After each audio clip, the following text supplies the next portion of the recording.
Hello po mga kapraps. Dito tayo ngayon sa bayan ng Lumban, Laguna. Meron akong ipapakita sa inyong property na for sale. Isa itong farmhouse na may sukat 9,397 square meters. Ang frontage ng property mga kapraps ay ito po. Mula doon sa bakod na yon. Yan yung bakod mga kapraps. Tapos dito sa kabila hanggang doon naman po sa poste ng Meralco mga kapraps. Ang property ay mayroong magandang view sa harapan. At ito po tabing kalsada lang. Itong kalsada na to, ito ay barangay road. Tapos yan, ipapunta po yan sa iba pang mga barangay dito sa Lumban. Sa harap ng property, ayan po ang Laguna Lake. So kaharap natin mga kapraps ang Laguna Lake. At may katabi tayo o katapat tayo na taniman ng mga dragon fruit. Ito mga kapraps. May farm dito ng dragon fruit. Tapos ito yung view natin dito sa harapan. Mayroon tayong mga mountain views na matatanaw. Dito sa harapan ng property mga kapraps, ayan, may bakod na po yan. May bakod na to palibot itong property. Mamaya papasok tayo doon. Bali ang distansya nito sa town proper ng Lumban ay nasa 6 minutes travel time lang po. Lahat ng gamit dito sa loob ng bahay ay kasama po sa bintahan.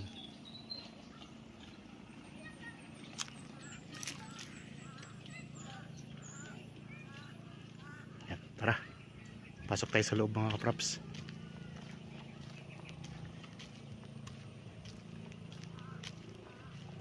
Tapos sa likodan nito, sa likod nitong property, mayroong isang magandang ilog mga kapraps. Mamaya pupuntahan din natin para makita ninyo. Tapos meron ditong tanim na puno ng kawayan. Libutin natin to. Ako nga po pala si Bads, ang inyong mga kasama para sa virtual viewing po dito sa property. Kaya habang kayo po ay nagpapahinga dyan sa inyong kanya-kanyang pamamahal, samahan nyo po ako sa pag-iikot dito sa property mga kapraps. Merong mga tanim na iba't ibang prutas dito. Dito sa part na ito ng property, merong tanim na mga puno ng mangga. So ilang puno ng mangga to, Sel? Isang pito. May Indian mango, tapos may kalabaw na mangga. Tapos meron ding puno ng duhat. Ayan, ito yung puno ng duhat mga kapraps. Ito yung mga puno ng mangga. Tapos yan, ilog na po yan sa likod nito. Mamaya pupuntahan din natin yan.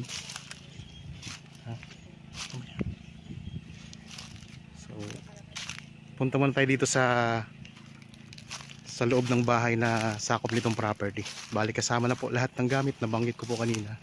Meron na rin pong mga solar dito mga kapraps. Meron ding tanim na puno ng talisay. Tara, pasok po tayo.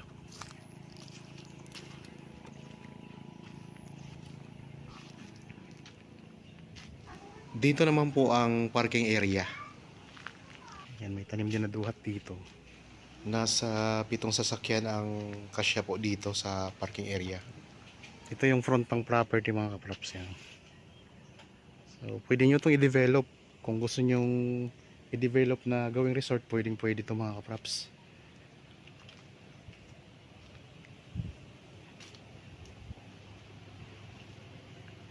Yan, may magagandang halaman. Ang bayan ng Lumban po ay katabi po ng Pagsanhan at saka Paiti, Laguna. Ito po ay fully furnished na mga kapraps. Titirhan na lang itong property. So lahat na po ng makikita nyo dito sa loob ay kasama na po sa bintahan. Ayan. Nandito na tayo sa loob ng bahay mga kapraps.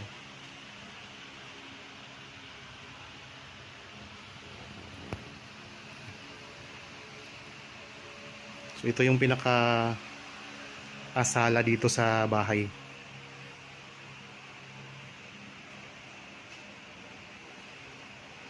Pwede dito ang mga bisita ninyo. Tapos dito mayroong kwarto. Pasok tayo dito sa kwarto mga kaprops. Bali 5 po ang kwarto dito. Meron na rin yung aircon. Ito yung bintana na nakaharap sa kalsada. Meron na rin po yung mga blinds mga kaprops.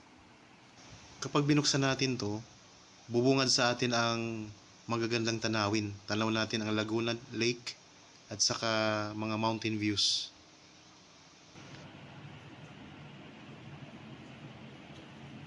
Malawak po ang kwarto mga kaprops nito. Tapos ito naman po ang CR. Buksan natin ang ilaw.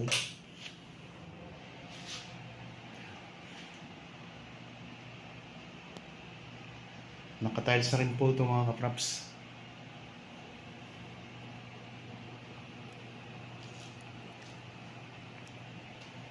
Sa mga interested ditong property, meron tayong mga contact details na pwede nyong kontakin.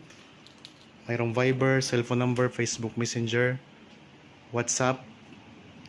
So kung may mga tanong kayo, pwede kayong kumontak sa amin. Tapos ang mga detalye naman nito nasa description box, pwede nyong mabasa. So ikot ko lang po ulit dito sa kwarto ang camera.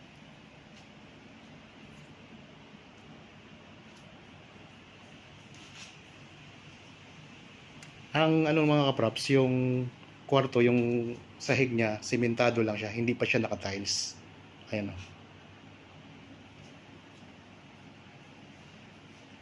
So kasama na po ito. Saka yung cabinet mga kaprops, kasama na rin po yan.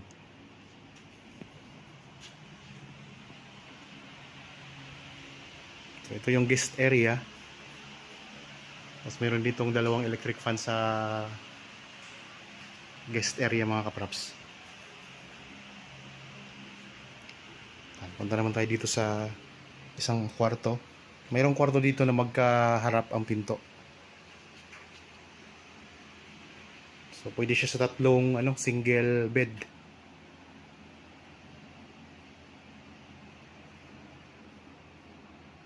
Bawat kwarto mga kaprops meron siyang CR. Ito naman yung CR.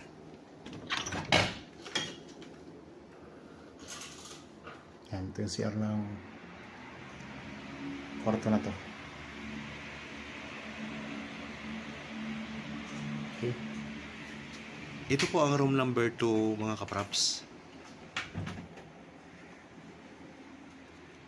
Tapos sa tapat ng kwarto, mayroon ding kwarto dito na isa din. Ito naman ang number 3. Yan. Mayroon lang isang double na bed mga kaprops. Yan.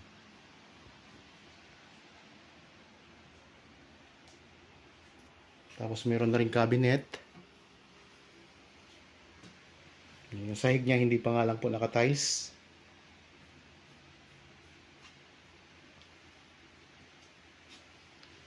Ito yung medyo maliit na kwarto nila. Pero kung titingnan natin, malawak na rin po yan. Dito po sa loob ng kwarto na to ay walang CR. Pero meron po itong CR na katabi. Napapagitnaan po ito ng 2 kwarto mga kaprops. Tara, tingnan natin po. Ayan, malawak din ang CR dito. So itong CR na to, meron siyang malawak din na shower room. Ito.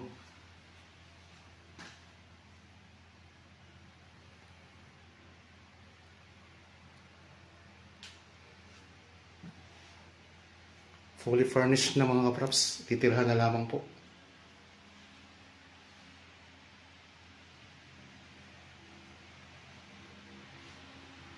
Yan, dito siya sa sa gitna ng 2 kwarto. Ito kasi kwarto, tas kwarto. Pinasok na natin yung kanina. Tapos balik tayo dito sa sa guest area. Ayan.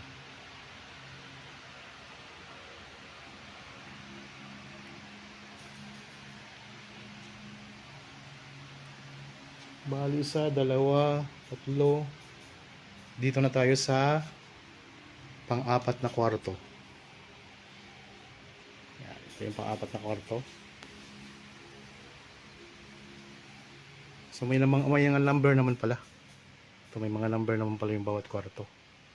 lahat po ay may aircon na. Itong kwarto na to, ito yung room na walang CR sa loob. Kaya mayroon tayong CR doon na yung pinasok natin kanina na CR. So pwedeng doon po mag CR. Ang dito, nag-occupy sa kwarto na to. Tapos dito naman tayo sa number 5. Room number 5 mga kapraps. Hindi pala nakalock pala tong room number 5. So baka nandyan ang mga gamit ng personal na gamit ng may-ari. Kaya nakalock mga kapraps, din natin mapasok. Pero napasok naman natin yung 4 na kwarto dito. So, bali 5 kwarto nga po ang nandito sa loob ng building na to. Okay, dito tayo sa kusina. Yan. So meron na itong ref dito mga kapraps, tapos meron na ring stove. Ayun. So lahat po ito na nandito na nakikita natin, kasama po ito sa bentahan. Ang presyo po pala nito ay makikita nyo sa description box at sa title nitong video. Ayan, meron na rin pong freezer mga kaprops. May freezer, tapos mayroong water dispenser. Mayroon din pong aircon dito sa kusina.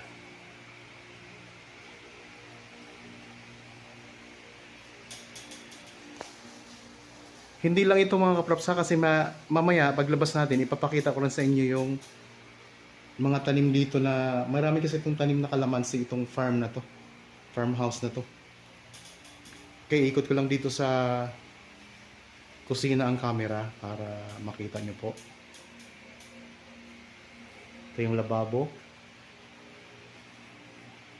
So simulan natin dito sa stove mga kaprops. Yan, mayroon pang tangke na kasama na lababo.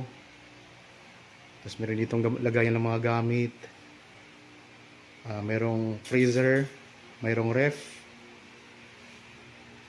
So ito yung may kuryente na at saka tubig mga kaprops. Water dispenser. So lahat to kasama. Yan, meron pang meron pang gilingan at saka bayuhan ng palay. Yan. So ito i-confirm natin kung kasama po yan mga kaprops. Pagdating natin dito sa kusina, mayroon ditong pinto. Ito yung pinto para pagpunta natin sa labas. Daanan palabas mga kaprops. Tara. Ito tayo sa labas. Yan. So ito yung pinaka-exit ng bahay mga kaprops, kusina. Yan, meron na rin tayo ditong mga washing machine, Tapos merong water pump, may tangke na rin ng tubig. Tapos yung bahay mga kaprops, may sarili po siyang bakod. Kasi po yan, kasama po yan sa property. Ayan po yung sinabi ko kaninang kalamansian. Pupuntahan rin natin yan. Base po sa pagtatanong ko dito sa mga nakatira dito, pati bata ka, tinanong ko kung bumabaha ba dito sa property. So ang sagot sa akin, pare-pareho po, hindi po ito binabaha. So nasa harap po siya ng lake, pero hindi po ito binabaha mga kaprops. Maliban na lang siguro kung sobrang lakas na ng ulan. Yan, ito yung labas ng bahay mga kaprops. So may bakod na rin dyan. Meron na rin po itong mga CCTV cameras. Meron pa kayong generator So medyo na-stuck na lang yata itong generator. Yan, meron pa kayo ditong swing sa harapan. May playground ng mga bata. Yan, ang gaganda ng mga halaman. Tapos natin, naka-front tayo sa Laguna Lake at may mga magagandang views. Ayan lang po ang kalsada mga kaprops, pinanggalingan natin kanina.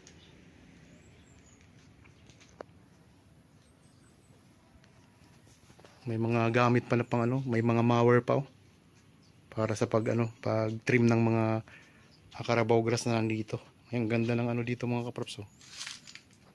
Carabao grass ang tanim sa ng lupa. So mga interested po kayo, kung interested po kayo sa property, kontakin nyo lang po kami mga kaprops sa inyong mga contact details, sa aming mga contact details na nandyan sa inyong mga screen. So pwede po tayo sa Viber, cellphone number, Facebook Messenger at saka WhatsApp. Yan, ito yung harapan ng bahay. Nandito tayo sa labas ng bahay ngayon.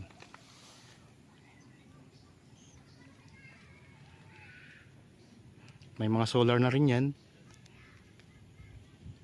So lahat po ng kwarto ay may mga aircon na. Pati nga kusina eh. May aircon na rin mga kaprops eh.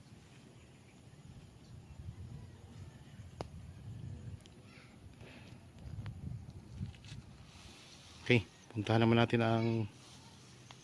Ikutin pa natin tong buong property. Malawak kasi to. So naggaling pa lang tayo sa bahay. Yan, meron pala ditong kubo na kawayan, kaso lang po ay kailangan ng palitan kasi nasisira na po siya.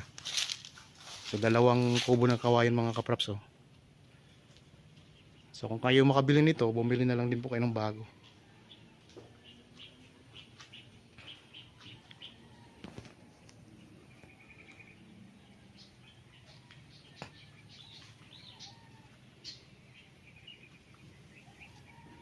Ay, nakalak pala, di pala tayo makalabas dito. So doon na lang tayo daan sa harapan kasi nakalak pala ito. Pero yan talaga ang daanan papunta dyan sa likod, papunta dyan sa mga kalamansian. Kaso lang ay nakalak siya kaya dito tayo dadaan sa kabila. Tara.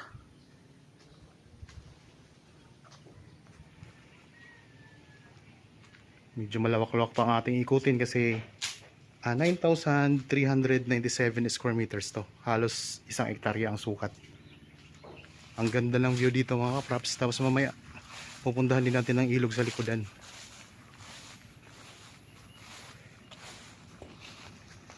Ipakita ko lang muna yung ano, yung mga tanim dito na mga kalamansi. Dito tayo pumasok kanina. May mga CCTV mga kaprops. Ayan, CCTV.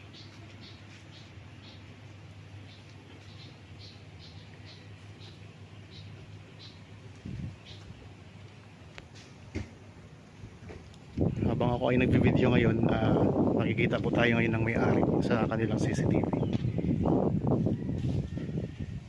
Dito na tayo sa may bandang likuran ngayon.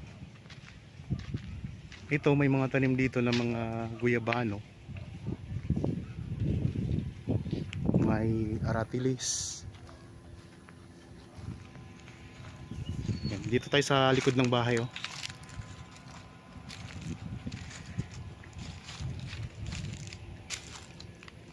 Meron pa ditong lagayan ng mga gamit kaso lang ano, medyo nasira na yung ano, yung maliit na kubo na to.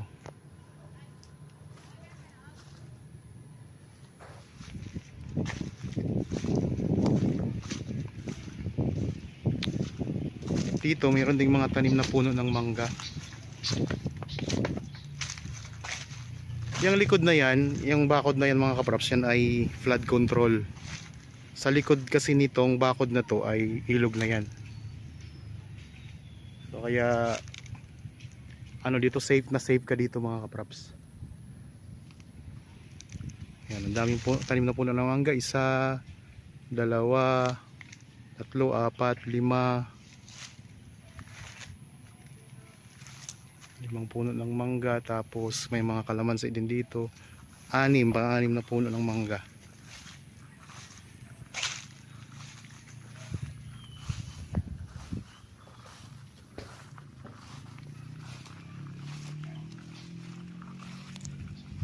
Galing tayo doon kanina sa loob ng bahay. So dito, nandito na tayo ngayon sa likod. Sa likod ng bahay na tayo mga kaprops. Mayroon ding tanim na puno ng sampalok, oh. May bunga na rin. Kahit maliit pa yung sampalok, maliit pa siya na puno pero may bunga na siya. Ayan, oh.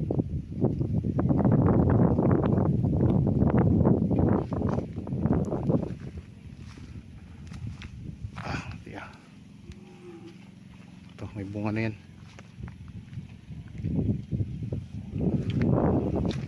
siguro kaya may ano to, may net gawa ng baka may mga alaga silang manok dati. Mamaya mga kapraps, pupuntahan din natin yung likod nito para makita nyo rin po ang ilog. Ilog na kasi yan, likod niyan. Dito muna tayo sa kalamansian.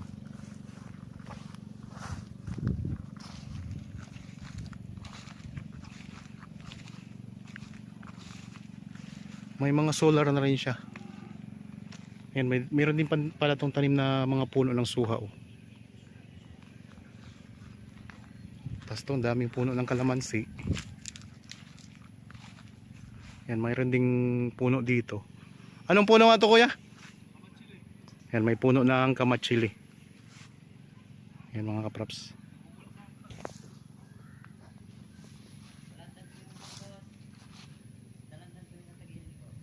Mga dalandan, may tanim din na dalandan. Ito lang yung kalamansi, no?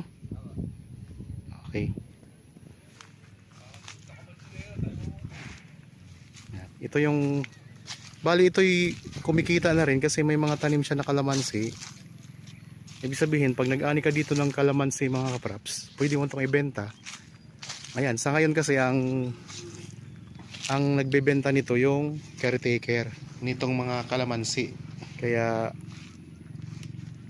may income na to, kaya ano po, ito yung isa sa maganda dito sa property. Sa mga viewers ngayon na mayroon ding binibentang property, pwede nyo kaming kontakin para matulungan namin kayong mahanapan ng buyer mga kapraps. Ayan ang kalsada. Yan yung sinabi kanina na hindi nakasama kasi may bakod siya pag ganyan. Gumanyo ng lupa eh. Hindi na to kasama sa property, itong maliit na bahay na to. Yan yung farm ng dragon fruit. Kaharap natin. Ayan, may puno din ng mangga pala dito mga kapraps. Tapos may kamyas. Masarap to sa ano, sa sinaing na tulingan. Ayan, lalaki ng bunga. Maliwalas pa ang klima dito. Mismong kaharap ng Laguna Lake. May puno ng mangga. So yun yung bakod ng bahay mga kapraps. May sariling bakod yung bahay. Ang daming tanim na kalamansi oh. Puntahan natin ang pinakadulo. So ulitin ko lang mga kapraps, itong bahay na to hindi na to kasama. Gumano ng property. Tapos dito sa likod pala, tingnan nyo, mayroon ding mga mountain views. Tanaw natin yung Kaliraya. So sa taas niyan ay nandiyan ang Kaliraya Lake.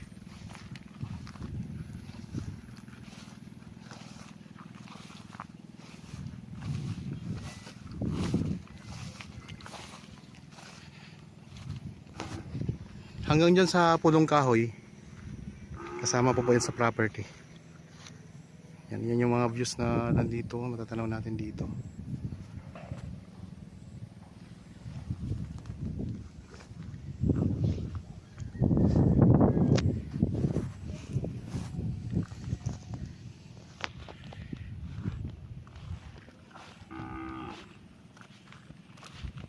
Yan, ito na yung pinakadulo.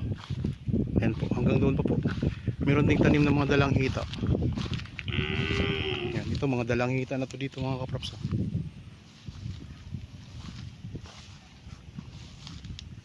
Sa gilid, mga dalanghita pa lang tanim.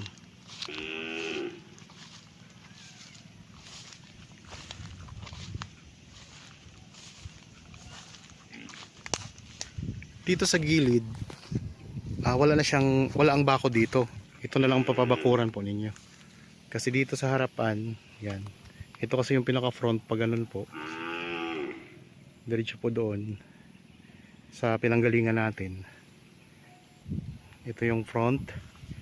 So sa gilid mga kapraps, wala itong bakod, kaya ito na lang papabakuran ninyo. Yan pag ganun po, diretso doon sa likod. Yung may flood control.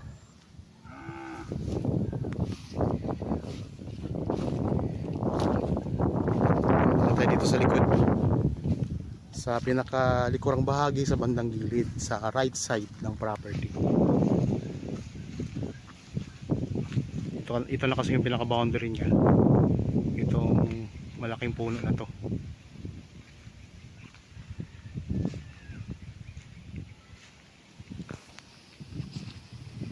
Yan, yung alagang baka, oh. Yan, ito po mga dalanghita na yan mga kapraps. Yan, mga dalanghita na to dito. Ayun ang mga kalamansi.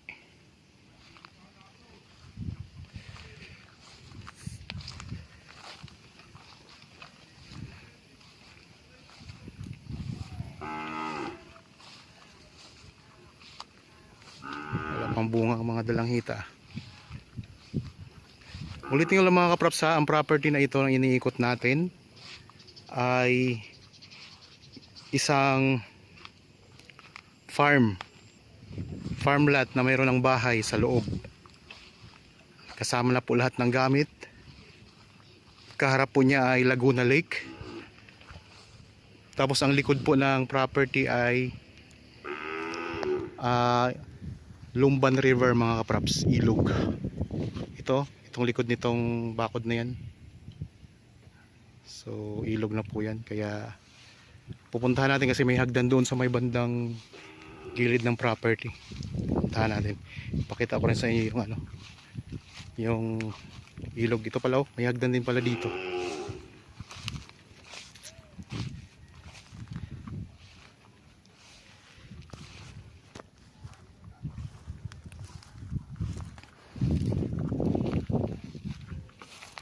Yan, akyat tayo dito sa hagdan para matanaw natin yung ilog. So pwedeng nyo itong i-develop pa.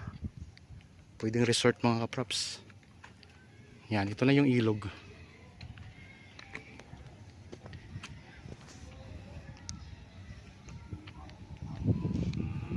Ang kagandahan dito, yung flood control nila, ang flood control ay hindi kinurakot. Solid na solid, oh.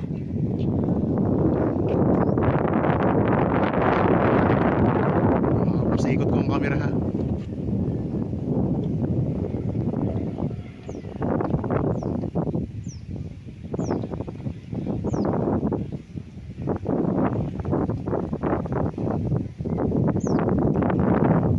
Malawak po yan ang ilog.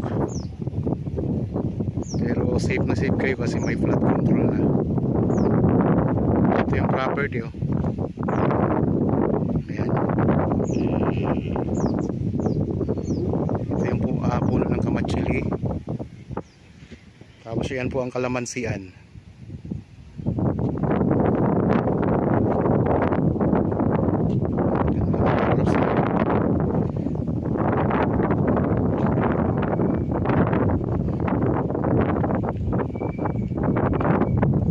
Yan yung boundary ng property.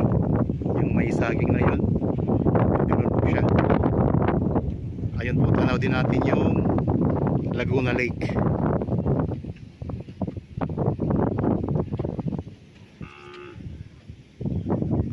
Tapos natatakpan po ng puno na yan ang bahay. Gandang property nito mga kaprops.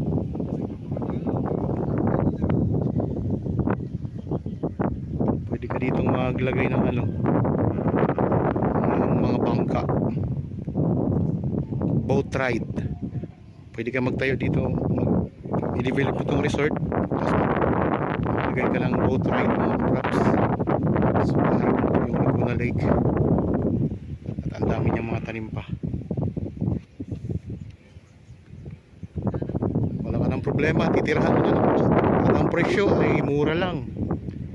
Kaya ano pang hinihintay ninyo? 7 minutes lang po sa town proper ng Lumban. Ganun lang siya kalapit. Tabing kalsada. Yun pang isa sa maganda dito, tabing kalsada.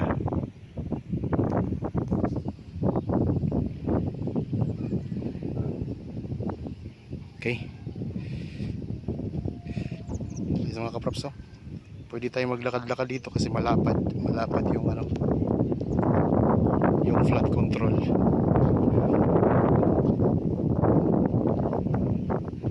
Doon tayo bababa sa kabilang hagdanan.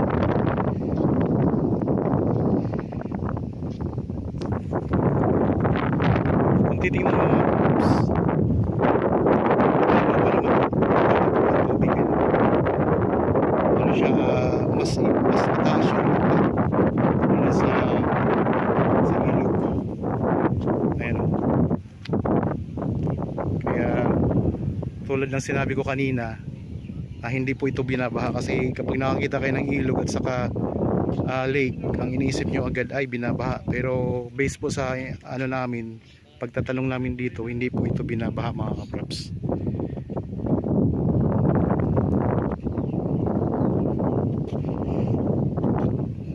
Yan, may mga mountain views kayo. Yan po ay mga bahayan na rin yan, yung sa likod nito, mga bahayan na rin yan mga kaprops. Yan, nakikita nyo. Tapos tanaw natin dito yung Kaliraya. Kaliraya na po yung sa taas. Ayun, Kaliraya na po yan mga kaprops. Nandyan po ang Kaliraya. Medyo mahangin dito sa ating kinaroroonan mga kaprops ngayon. Yan. Ito naman po yung bahay. Ayan ang bahay, yung pinanggalingan natin kanina.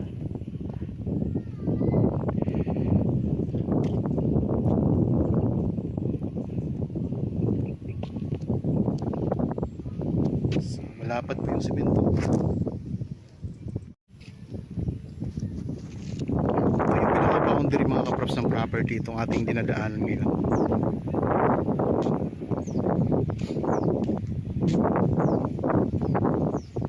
Balik tayo po sa kalsada. Yan yung mga puno ng mangga.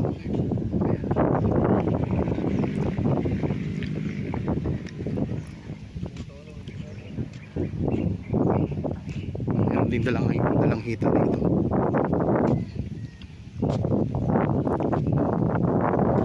Ang detalye nandyan po sa description box at sa title itong video. Yan, dito may hagdan din tayo dito mga kaprops, dalawang hagdan, access papunta dito sa ilog. Yan, punta tayo dito sa ilog mga kaprops.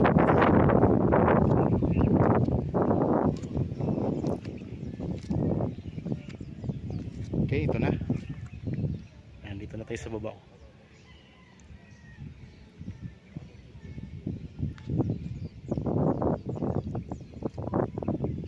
Malawak siya. Mataas po yung flood control.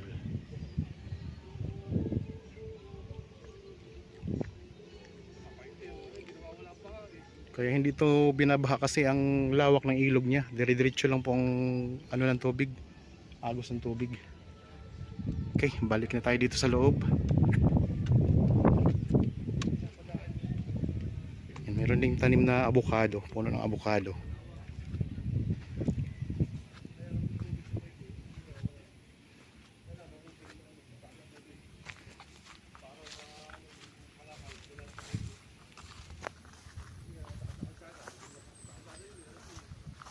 Balik tayo doon sa harap ng property. May mga bulaklak na yung mga mangga.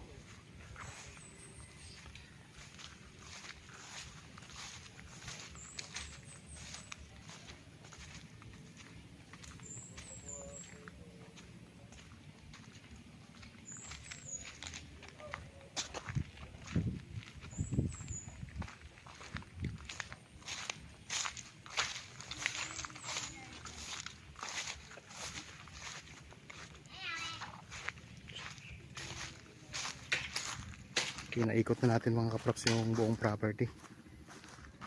Bali kung saan tayo nagsimulang mag video, babalik lang tayo para ma picture out nyo po, kahit di nyo nakakita ng personal, ma picture out nyo.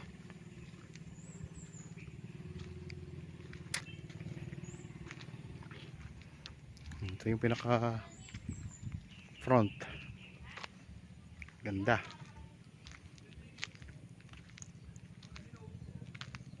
Okay, maraming salamat po mga kaprops sa inyong panonood. Para po sa mga bago pa lang sa aking channel at napadaan lang po dito sa aking channel, huwag niyo pong kalimutang mag-subscribe at pindutin na rin po ang notification bell para maging updated kayo sa mga bagong property na i-offer namin. Maraming salamat po, lagi tayong mag-iingat at God bless po sa ating lahat mga kaprops.